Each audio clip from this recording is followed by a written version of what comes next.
Մենք նախորդ տարվա ընթացքում հունիսին կամ հուլիսին շահագործեցինք Կոտայք Գեղարքունիքի միասնական սանիտարական աղբավայրը եւ առաջիկայում կշահագործենք նաեւ փոխաբեռնման կայանները։ Այս պահին երկու մարզերի 17 համայնքներից 11-ում աղբանությունը իրականացվում է իմ նշած տրամաբանության մեջ, շուրջ 300,000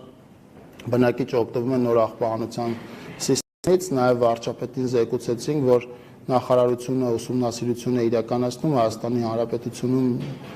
4 առնվազն 4 նոր աղբավայրերի կառուցման մասով, բայց ուսումնասիրությունը վերջնական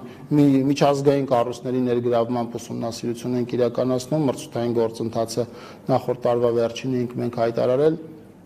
Մեր տրամաբանությունը հետևյալն է, որ այո, Երևանը կունենա առանձին աղբավայր, որը կգտնվի կենտրոնական գոտում հանրապետության, կլինի հյուսիսային հատվածում աղբավայր, կենտրոնական հատվածում աղբավայր, այսինքն մյուս հատվածներում բոլորը միասնական ինչ-որ սիստեմով մի քանի մարզը գուցե իրար հետ մեկ աղբավայր կամ երկու աղբավայր եւ մի քանի փոխաբեռնման կայաններ այս տրամաբանության մեջ կունենանք հստակ աշխատանքային օրակարգ եւ կշարժվենք այդ օրակարգով արդեն ուսումնասիրությունից հետո։